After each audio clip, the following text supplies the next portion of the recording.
You know, when you read the early writings of Krishnamurti, even after a few years of what he went through called the process, the supposedly the Kundalini experience, his writing dramatically changed when he left the Theosophical Society and he went around talking to just people.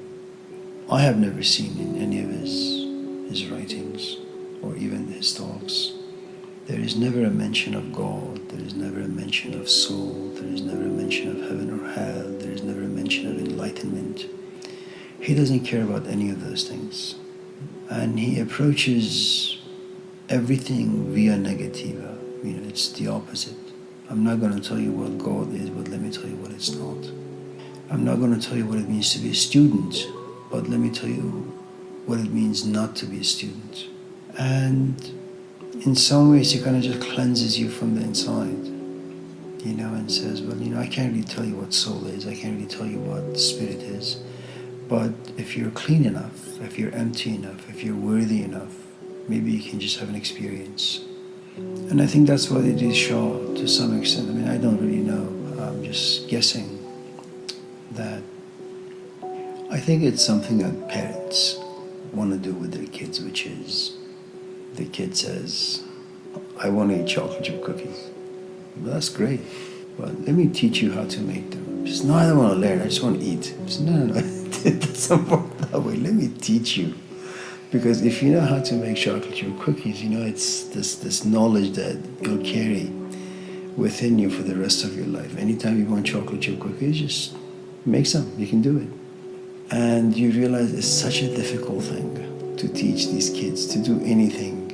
And, you know, I guess Idris says, no, let me tell you why you want to feel this way.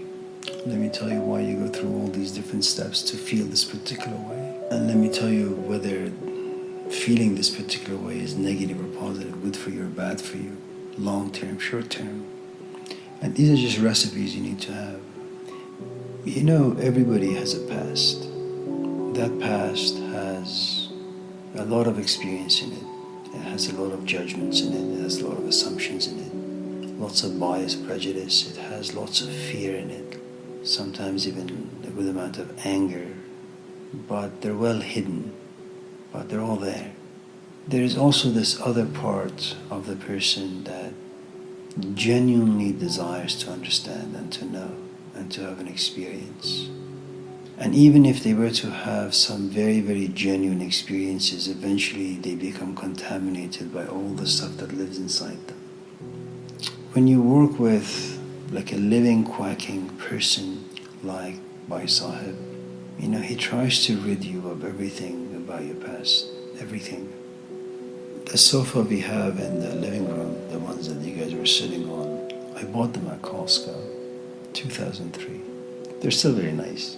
And my mom was here yesterday, and she says to me, one day when you're not here, I'm gonna come here with your sister and myself and Sarah. We're going to throw everything in the trash.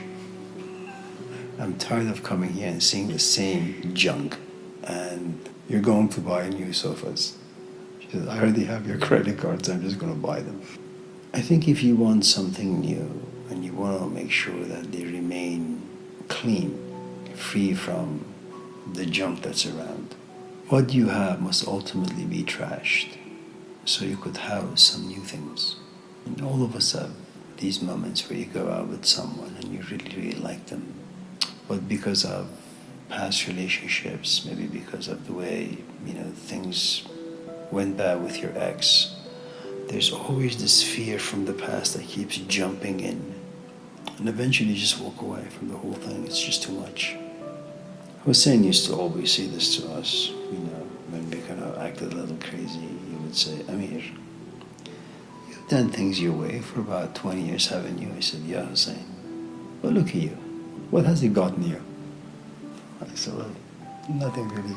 He says, okay, well, now that you know your way ends nowhere, why not just allow me to do things for you? And it sounds fantastic. It sounds really good. I can't remember, you know, that far back, but I think it was just way too much. I didn't even know what I had.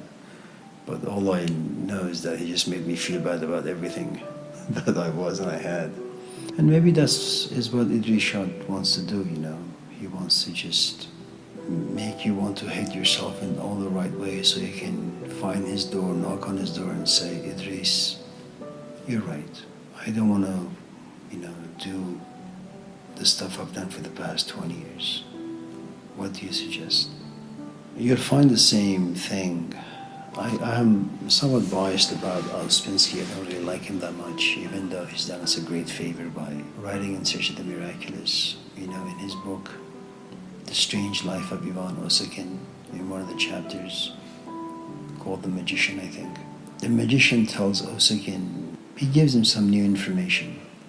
And Osokin says, well, then I can go back in time and I can change things. And the magician says, no. Just because you know things, it doesn't mean you can change things. You're going to find yourself in the same position over and over and over again.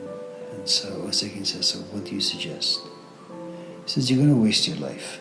Since your life is going to be a waste, why not give it to me? Just give me your life for 5 years. I don't want the entirety of your life. I just want 5 years of it. Just give it to me. Let me see what I can do with it.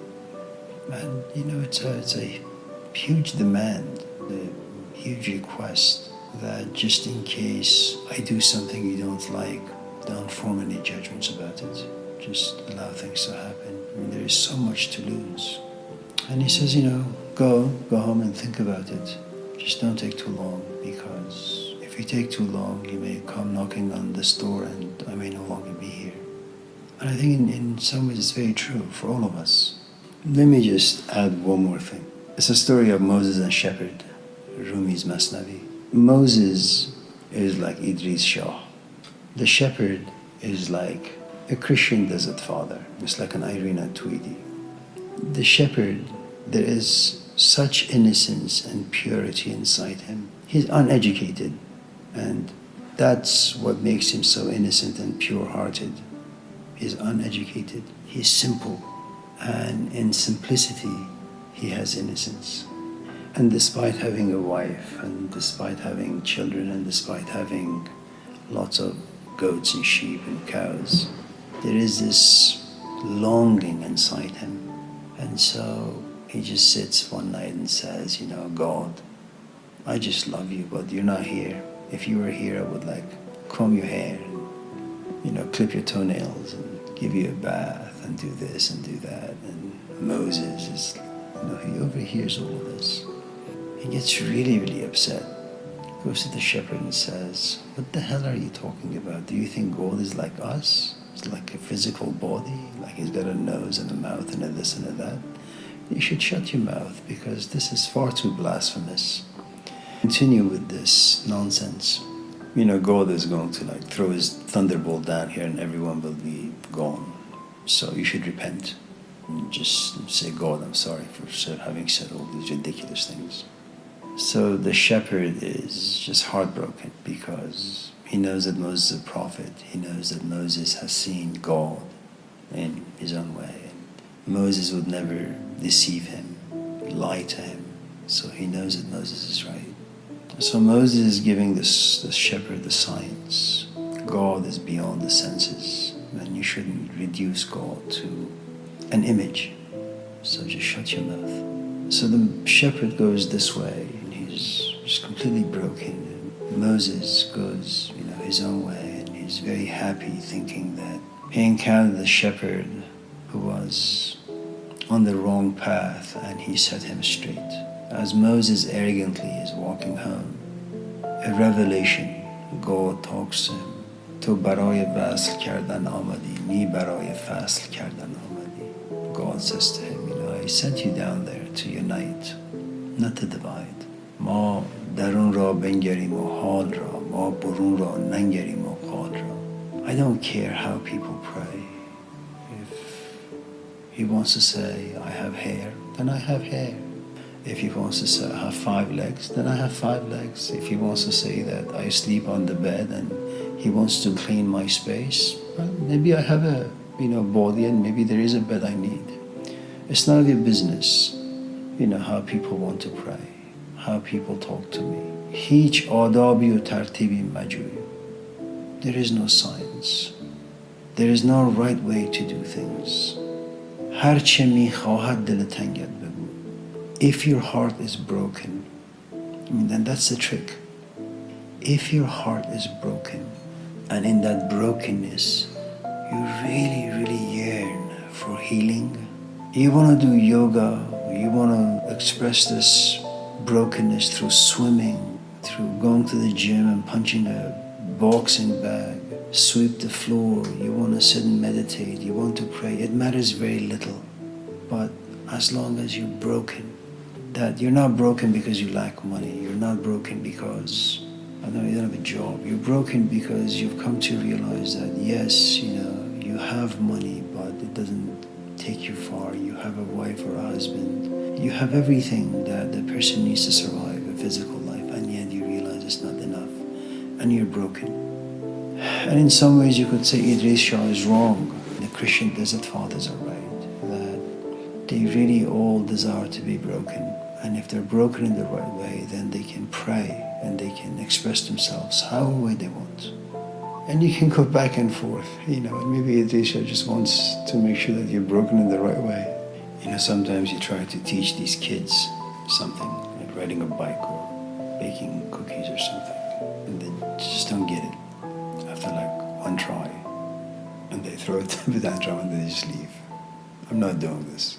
And you just come to realize how bad of students they really are, and that's what students need to do, which is you try, you fail, you try, you fail. And as long as you're a student, and if you know what that means, then you'll continue the experimentation until things become right.